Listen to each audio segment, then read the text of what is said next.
Spooky, spooky stories. Yes. And what do we have here?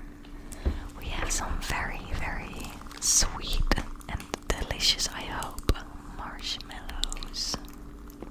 In theme. Yes. So it's a bunny man, a very questionable owl. It's there you go. It's a skull, and it looks like the Monster & Co. Yeah, it does. One. It's funny. And what do you have? I have a which it focuses on our faces. Yeah. I'll go behind it. Cover the face. I don't know. We have I guess it's like a pumpkin. I think so. Yes. It's not that orange. We have a ghost. A little ghost, spooky ghost. And what is that? A cat? Oh, yeah. I guess it's a cat, but it's like a dead cat. I'm sorry.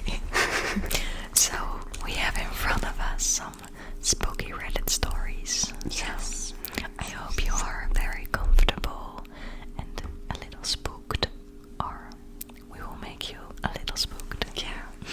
So, my mom will start reading, and then I'll eat something, and then we change. We also have a candle here. It makes nice, like, fireplace sounds. I hope you like it. We've had these before in our videos, so yes. Creepy small town. One day I decided to take my motorcycle on a cross-country ride. I don't know how far I went till I noticed I entered a small abandoned town. I didn't pay it any mind until I entered a scary forest. There was a lot of dead animals in the forest. Then I came to a dead end, so I had to turn back around. As I entered back into town, I noticed something creepy. All the abandoned houses had a zombie-like people standing on a porch looking at me with a dangerous look. I did my best to get the hell out of there, but my bike all of a sudden stopped out of nowhere. The end.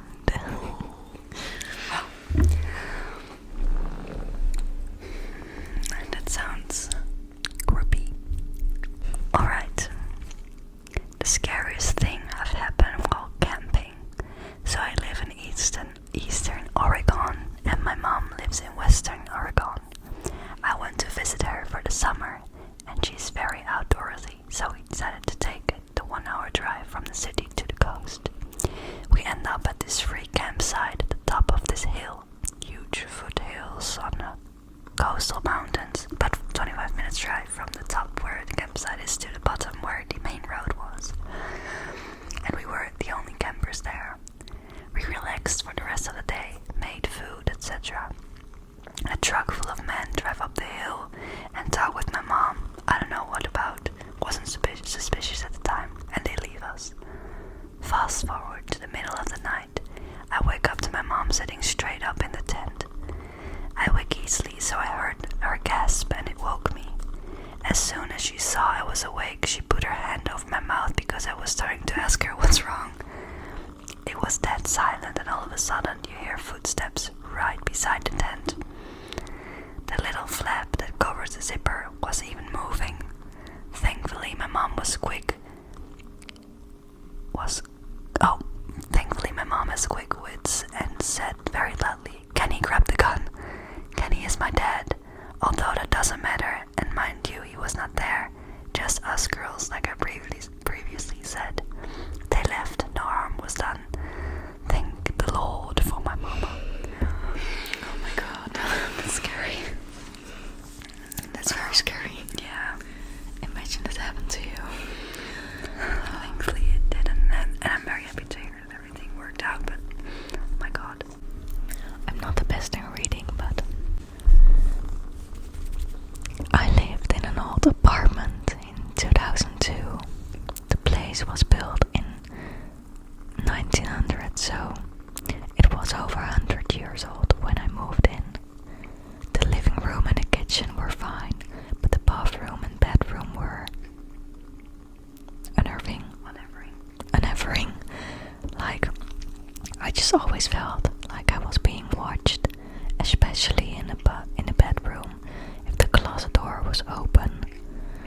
those unnerving feelings just became moderately uncomfortable as I settled in. I felt safe in the bedroom, but only if the door was locked.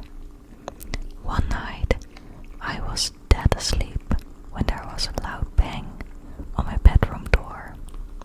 When I got up, the courage to get out of bed, I checked the apartment and all the windows were closed and locked from the inside.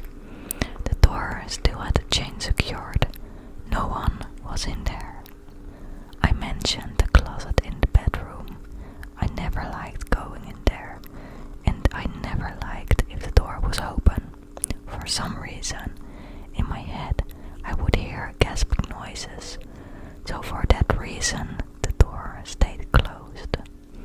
A month or more after I was woken up to the bang on my door, I was dead asleep, but something woke me up, and it was a pressure on me, like being held down. It was pitch black in my room. I couldn't see anything, but then I knew some was standing over me. When I could finally turn on a bedside lamp, no one was there. After I couldn't sleep in the dark, I had to sleep with the lamp on. That incident scared the life out of me, and after that, the unnerving feeling of being watched intensified. Friends would come over and comment about being uncomfortable in the bathroom, like being watched. It became so uncomfortable for me when I had the chance to move to another unit. I jumped at it, packed up, and got out. After me, several people rented the apartment, and they would move out within months. I became friendly with the building manager, and I told him that I felt the place was haunted. He kind of laughed at it. Years after they were renovating the place, the building manager was doing some painting in there. The building owner was there too. I went and checked out the apartment, and it looked nicer. It didn't feel as creepy. I got to talking with the building owner, and through the course of the conversation, he throws it out that a former tenant committed suicide in a closet. He also mentioned that the original designer of the building lived in that apartment and died in there. It wasn't mad. I wasn't mad when I heard that, but felt validated that what I experienced was real. That is very creepy. That is very creepy. It is. 4 years ago, I lived in a very large farmhouse that was converted into 2 apartments. The house was known as the old boys' home. It was used to house boys with behavioral issues. I was living with my boyfriend and 3-year-old daughter at the time. My bedroom had a large fireplace and had been boarded up and painted over. I decided to push my bed up against it, and one day I was rearranging things. It was like a headboard. That night, around 1 a.m., I heard a small voice saying, "Mom, Mom, Mommy." I had sat up in bed but didn't see anything, so I reached over my boyfriend, trying to grab my daughter and put her in our bed. I kept feeling around and I was still hearing the voice, but I couldn't feel her. My boyfriend woke up and turned beside the lamp on asking me, "What the hell are you doing?"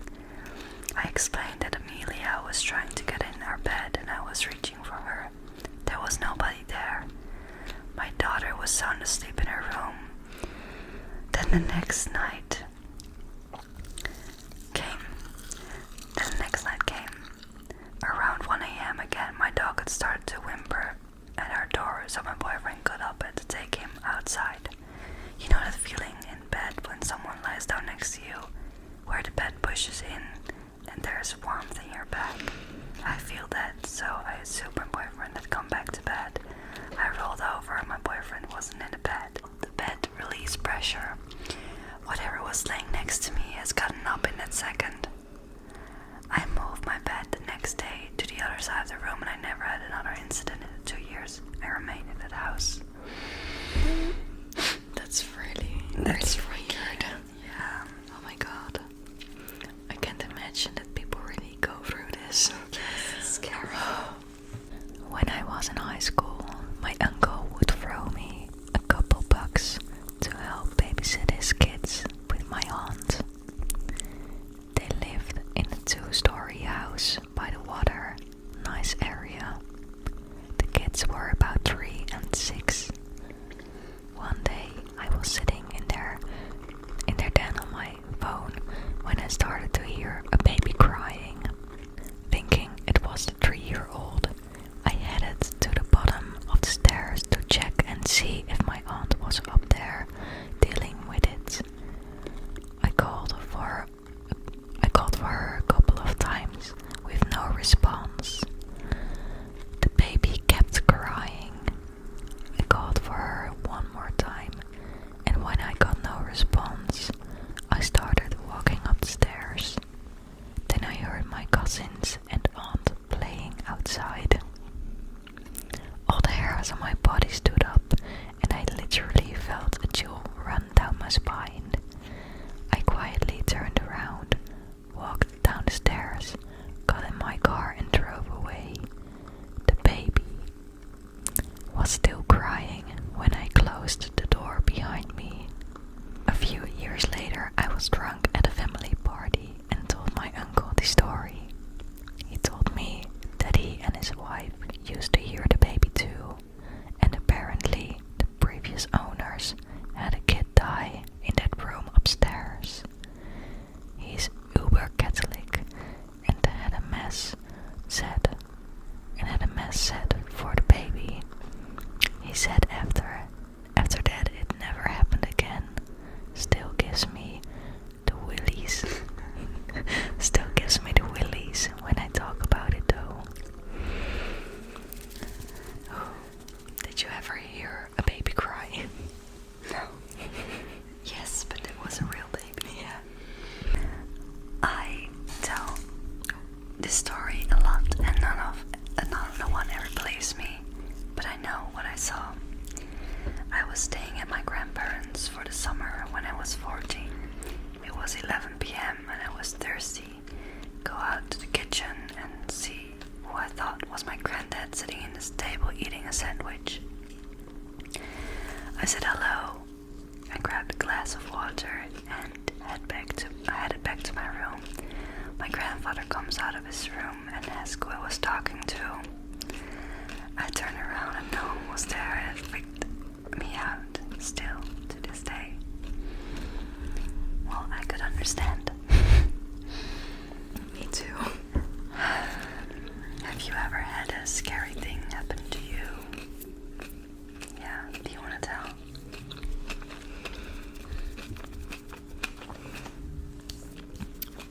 It's kind of awkward too. But that's okay. In my parents' room, we have the bathroom. Mm-hmm. And you know where the toilet is, right? Around the corner of Oh, in the bathroom. Yeah. Yes, I do. Well, I've had this for 2 times, and I was sitting on the toilet, and the how is it called, the toilet paper roll? It rolled down out itself, like really rolled down further and further. So quite a lot came off, and I was like, this is very weird. And I looked if the windows were open or if the door was open, but literally everything was closed. So it's weird. Like it can roll a bit out itself, but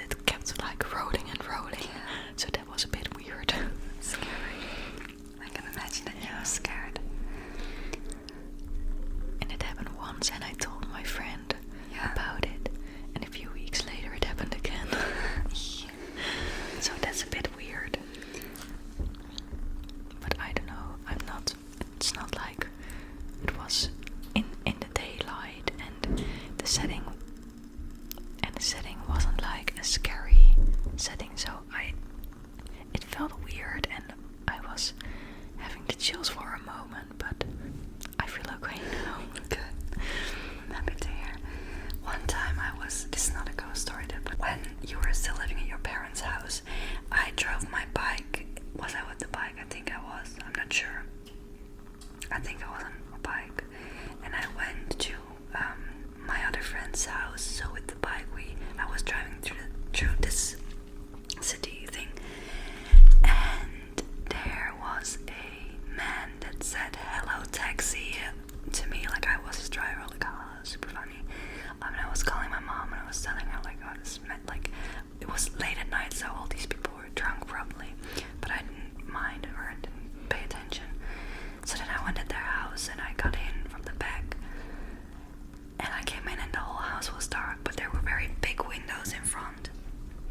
And I came in from the back door, and I walked into the living room, and before like in front of the window, there was the same man that was shouting at me, like standing up against the window like this. Ew. And it was so freaking scared. And I was like, I had a panic attack, and I was like, oh my god, I was looking at him, and I was like, what the hell is going on? And it was super scary because he followed me, and he could have come also, from behind the house, and he didn't, luckily. But it was just so scary, and then he was interacting with the dog inside the house, so it was just, I was very upset. It was very upset. Yeah. It was super, super scary. That sounds really... Yeah. He was probably drunk, but it was just, I didn't like, because it was maybe it was even after midnight, I'm not sure, but it was just very late, dark outside. Yeah. And the man who was just like making a joke, like with taxi to me, was just pressing his face up against the window. That's really annoying. It was very scary. But alright, let's eat our last. Do you have one left? Oh yeah. Do you want to eat the last one? Yes.